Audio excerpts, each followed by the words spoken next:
we'll go ahead and kind of jump into it. Quality of life updates were a little bit later this week. Like I kind of alluded to a little bit earlier, I think this upcoming week is going to be very, very, very interesting with regard to the new Metaplex standard for royalty enforcement, as there's just a lot at play with it, and it's not surprising to me that, despite like the efforts and such that I'm gonna say I've been kind of a little bit of a part of, it hasn't been very much, and kind of being excluded from conversations. I'll say from like early on. I don't necessarily know if on purpose or not. I'm not at fault to judge anyone for it. It's perfectly fine. Um, I think that the space is just going to be very reactive to this, and I think from a community standpoint, I don't think very many people are going to be happy for conservatively a month. Um, Yeah.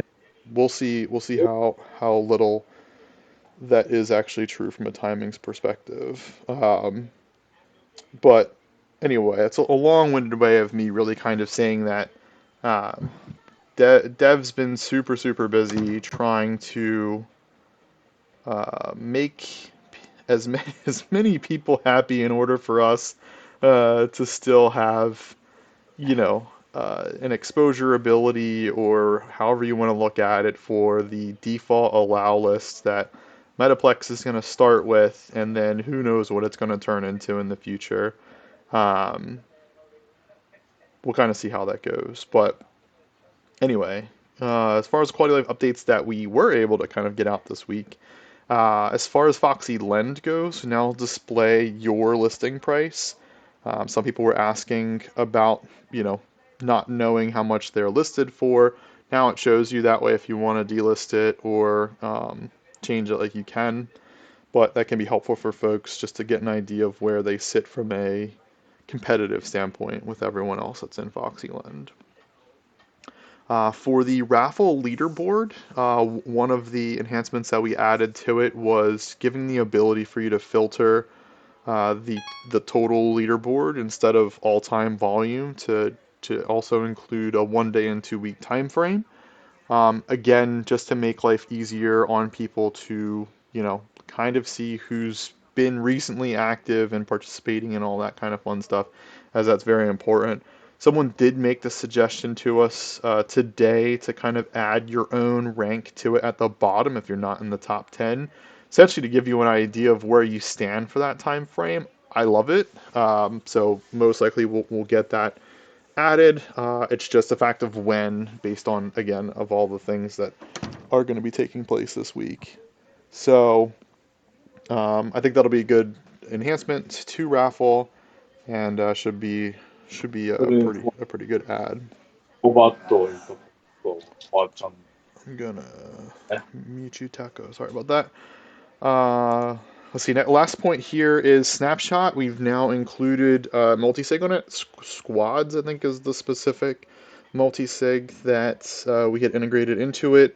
That was primarily brought to our attention due to the clay airdrop from Claynosaurs, as they use squads as a multi-sig for their treasury, if I'm not mistaken, and they had quite a few Claynos, but they did not get the airdrop that they had done for Clay for those specific ones. So they reached out to us and actually had a conversation with squads where I was able to figure out the technical side fairly quickly for getting that introduced. So now when you do a snapshot, it does include multi-sig wallet. So pretty big enhancement actually for snapshot, as that's not very straightforward information to get for a multi-sig. As we've been talking for, I want to say, a couple of weeks at this point, this will probably be the last VC that I bring it up. The Discord linkage is live for raffles, and we try to encourage as many people to go ahead and link them. Uh, there again have been feedbacks of ways that we can kind of improve that process for, I'll say, new creators, which I do think is important. But there also has been a surprising number of people that have kind of complained about about the visibility without having their Discord linked. you know, with varying levels of responses from the team. But long story short is that it's live. If you want to not be deprioritized, I would recommend linking your Twitter and Discord, and yeah, I'll kind of leave it at that. Fairly straightforward, but I do very much appreciate a lot of people that do jump in and comment back to people. I'll say as like support or pseudo support. People are asking about 2FA. I think 2FA is just one of those things. I don't know. In my opinion, it's just very normal from a security standpoint. I don't think everybody is in that same place, and so can be a little bit different, but it does add a level of security, of course, and it just adds a bit more of like a deeper connection associated with the account in which it's linked to, which is the main reason we enabled it. And when people are talking about like, oh, why can't I unlink it manually and all such, it's done that way on purpose from a security standpoint. So find it very interesting, but that's just kind of the way it is. And of course, if there's ever questions about it, by all means, reach out to me, Dev, whoever. If you guys are kind of curious about the 2FA side, more than happy to get you all squared up for it. And then just to kind of keep going with raffles, we did our biweekly. I don't know why I keep having on here. It's biweekly, bi-monthly raffle. Um, that we did. I drew it on February 1st. We did a live drawing. Prize pot was over 400 soul. I have it on the right hand side. So we had two famous foxes, three TFFs, three dens, two kets, a Klano, a soul guide, and an oval. Um, so pretty solid prize pool, and a diverse group of winners, which I was happy with. And the next one will be on February 15th at 11 a.m. I haven't started grabbing the volume again just because of the amount of work that we've been doing. Um, but I'll get that information. I would say after tomorrow. Definitely say by Wednesday. That way I'll kind of add it into our Wednesday announcement, and then also give a heads up for the Raffler DAO as to what's being started for that prize pool. But the drawing for that will be on the 15th at 11 a.m. EST. I will put the Unix timestamp on there, as I think that's important for people. It definitely helps. Um, so shout out to the people that have been on my back about using that more often in announcements. It is very helpful. It's just something that, you know, from old habits of just putting in a certain time zone and stuff isn't that helpful based off of us being worldwide. So and then the last piece in here for raffles is that we did start up a raffle questive if anybody is interested. The very first one that we're doing is for a Ute. All you have to do is buy a ticket to any raffle and then just tweet your entry for that raffle and a link to it. Just general awareness basically for raffles. And then that enables you a chance to win a Ute. So if you find a raffle that's for zero point zero 0.01 soul and you want to buy a ticket for it, to take a chance, definitely worthwhile. Um, but yeah, our plan is to run that weekly. So this one is open until the 10th, which I believe is Friday if I'm not mistaken. So I'll do a drawing for this on Friday. I'm going to do it via Questive, but I'm going to do it in Raffler DAO, and we'll do it live just as we normally would. Double check and make sure it's a person that legitimately entered it correctly. And if that's the case, then we will pay out a Ute. So if anybody is interested, I'll repost this as an event in the events channel just because of today's raffle certainly taking up a good portion of that chat. But then that way people have the information for it. You can also find the information for it in the Raffler DAO. So wherever you get your Raffler Raffler information at. But again, I'll repost it in events just so that it's not buried by today's raffle um, out winners. All right. Next item on our list is missions and raids. So they are. I don't know why I have raid on there. There's no raid this week. I keep losing my mind about trying to add a raid to this week. Missions. The total list is a solo beard stash level 40, plus. Sleepy Eye is level 40 plus. Two Valet is level 40 plus. Then we've got duos, which that was a duo, but duos for Astronaut and FASA. Astronaut level 40 plus, Cope and a Cope Den level 40 plus, and then a Pirate, Hat, and Viking level 40 plus, and Pirate Den. So an important distinction that I don't think I included in my initial announcement, but Dev did correct me.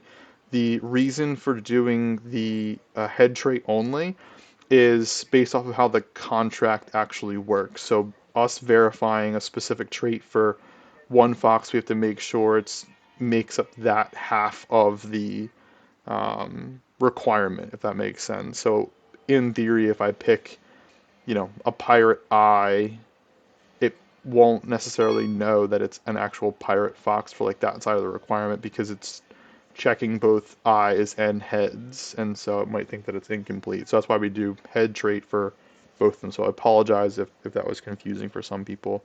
I know Dev had clarified that point.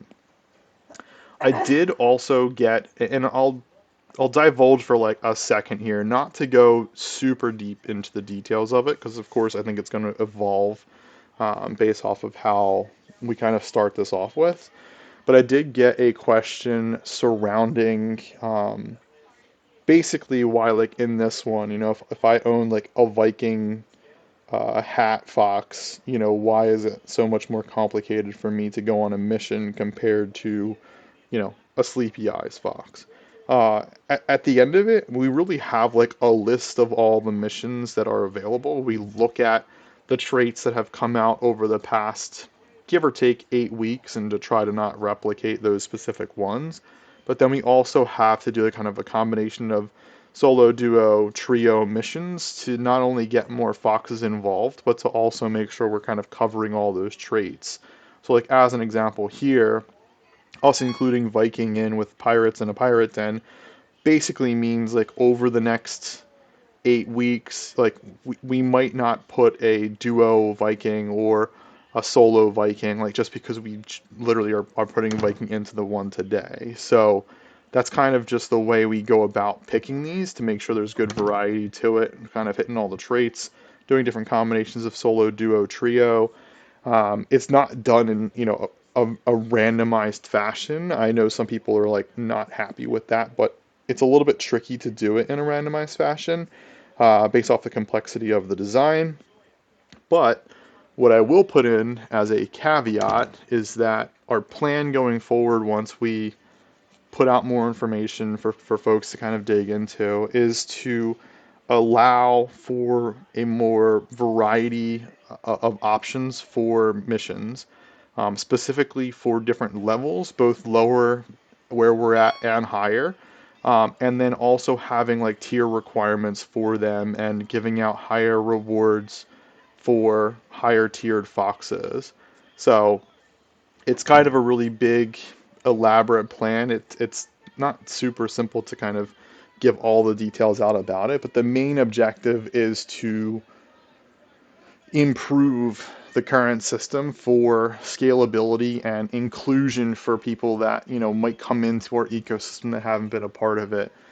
Even looking at how we've had our gamified staking, we're over a year for it, or pretty close to a year for it, and our requirements are level 40 for foxes. If you were to look back on like, you know, in theory, if you were to run numbers based off of like fame only missions now, looking at FFF and, including a den with it, or even not including a den with it, I think you're looking at like a 12-ish week time frame of just fame only, where it would take you to get up to that level of 40.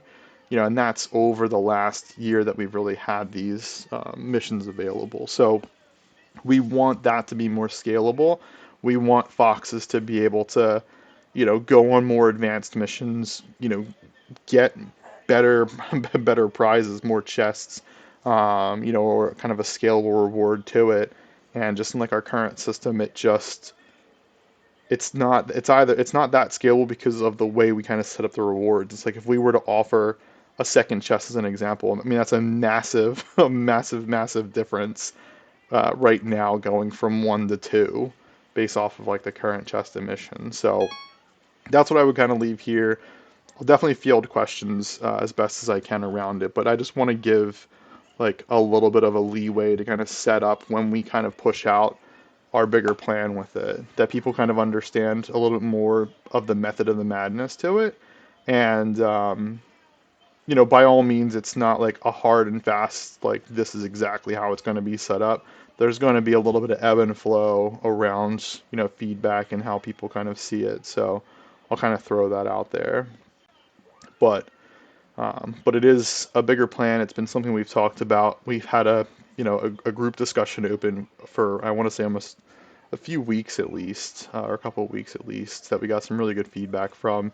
And, just from the reward side, we just want to be able to reward people with more, I think is what it comes down to at the end of the day, in a scalable fashion that makes sense.